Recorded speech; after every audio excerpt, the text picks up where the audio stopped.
ایک دفعہ کا ذکر ہے کہ ایک بہت مضبوط لکڑہارے نے ایک لکڑی کے سوداگر سے نوکری مانگی اور اسے نوکری مل گئی۔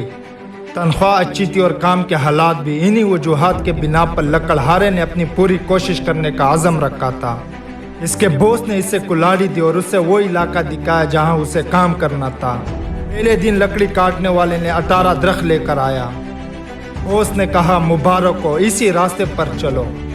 باس کے الفاظ سے بہت حوصلہ افزائی ہوئی۔ لکڑی کاٹنے والے نے اگلے دن بہت کوشش کی لیکن وہ صرف 15 ہی درخت لا سکا۔ تیسرے دن اس نے اور بھی کوشش کی لیکن وہ صرف 10 ہی درخت لا سکا۔ دن بدن وہ کم سے کم درخت لا رہا تھا۔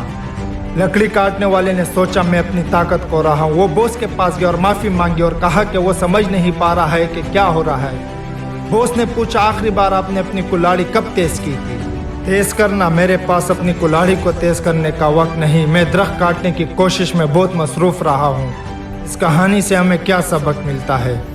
ہماری زندگیاں ایسے ہیں، ہم بعض اوقات اتنے مصروف ہو جاتے ہیں کہ کلاڑی کو تیز کرنے میں وقت نہیں نکالتے۔ آج کی دنیا میں ایسا لگتا ہے کہ ہر کوئی پہلے سے زیادہ مصروف ہے لیکن اس سے کم خوش ہے۔ ایسا کیوں؟ کیا یہ ہو سکتا ہے کہ ہم تیز رہنے کا طریقہ بھول گئے ہیں؟ سرگرمی اور محنت میں کوئی حرج نہیں لیکن ہمیں اتنا مصروف نہیں ہونا چاہیے کہ ہم زندگی کی اہم چیزوں کو نظر انداز کریں، جیسے ہماری ذاتی زندگی، اپنے خالق کے قریب جانے کے لیے وقت نکالنا، اپنے خاندان کے لیے زیادہ وقت دینا، پڑھنے کے لیے وقت نکالنا وغیرہ۔ ہم سب کو آرام کرنا، سوچنا اور غور کرنا، سیکھنا اور بڑھنے کے لیے وقت درکار ہے۔ اگر ہم کلاڑی کو تیز کرنے میں وقت نہیں نکالیں گے تو ہم سست ہو جائیں گے اور اپنی تاثیر کھو دیں گے۔